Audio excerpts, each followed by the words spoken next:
ഡിനോ ഡെന്നിസിന്റെ സംവിധാനത്തിൽ മമ്മൂട്ടി നായകനായെത്തുന്ന ഏറ്റവും പുതിയ ചിത്രമാണ് ബസൂക്ക. ബ്രഹ്മയുഗത്തിന് ശേഷം സിദ്ധാർത്ഥും മമ്മൂട്ടിയും ഒന്നിച്ചെത്തുന്ന ചിത്രം കൂടിയാണ് ഇത്. ബസൂക്കയുടെ ഷൂട്ടായിരുന്നു ആദ്യം കഴിഞ്ഞതെന്നും പിന്നീടാണ് ബ്രഹ്മയുഗം ഷൂട്ട് ചെയ്തതെന്നും സിദ്ധാർത്ഥ് പറയുന്നു.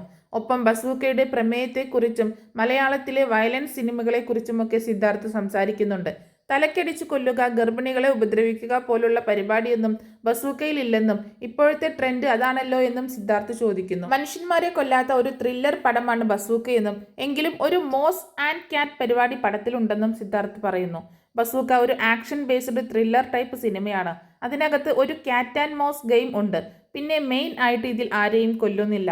മനുഷ്യന്മാരെ കൊല്ലാത്ത ഒരു ത്രില്ലർ പടം എന്ന് വേണമെങ്കിൽ പറയാം.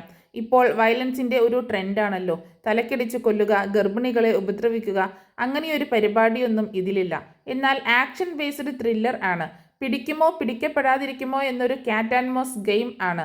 ഗ്രിപ്പിംഗ് സീക്വൻസ് ഒത്തിരി ഉണ്ട്. പിന്നെ മമ്മൂക്ക ഗൗതം സാർ കോംബോ തന്നെയാണ് എന്നെ ഇതിലേക്ക് ആകർഷിച്ച മറ്റൊരു ഘടകം. ബസൂക്കയായിരുന്നു മമ്മൂക്കയുമായുള്ള എൻ്റെ ആദ്യ കോമ്പിനേഷൻ. ബസൂക്ക തുടങ്ങിയ ശേഷമാണ് ഞങ്ങൾ ബ്രഹ്മയുഗത്തിലേക്ക് പോയത്. ശരിക്കും എക്സൈറ്റഡ് ആയിരുന്നു. കുറച്ച് ടെൻഷനൊക്കെ ഉണ്ടായിരുന്നു പുള്ളിയുടെ മുഖത്ത് നോക്കി ഡയലോഗ് പറയുന്ന കാര്യത്തിലൊക്കെ. പിന്നെ അത് ഈസി ആയിപ്പോയി. തൊട്ടുപിറകെ ബ്രഹ്മയുഗം കൂടി വന്നപ്പോൾ അത് കുറച്ചുകൂടി ഹെൽപ്പ് ചെയ്തു, സിദ്ധാർത്ഥ് പറയും. അതേസമയം വേൾഡ് വൈഡ് റിലീസിനൊരുങ്ങുകയാണ് ബസൂക്ക. ഈ വരുന്ന ഏപ്രിൽ 10-നാണ് ബസൂക്ക റിലീസ് ചെയ്യുന്നത്. എമ്പുരാൻ വിവാദം കൊടുമ്പിരി കൊണ്ടിരിക്കുന്ന ഈ സമയത്ത് ബസൂക്ക ഉണ്ടാക്കുന്ന ഓളങ്ങൾ എത്രയാണെന്ന് അറിയാൻ കാത്തിരിക്കുകയാണ് പ്രേക്ഷകർ.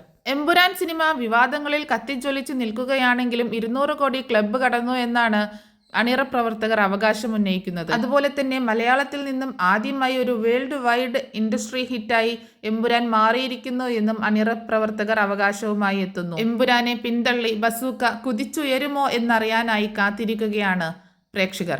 ഈ വരുന്ന ഏപ്രിൽ 10-നാണ് ബസൂക്കയുടെ വേൾഡ് വൈഡ് റിലീസ്. എമ്പുരാനെ മറികടക്കാൻ ബസൂക്കയ്ക്കാകില്ലെന്നാണ് മോഹൻലാൽ ഫാൻസ് പറയുന്നത്. കാത്തിരുന്ന് കണ്ടോളൂ എന്ന് മമ്മൂട്ടി ഫാൻസും പറയുന്നു.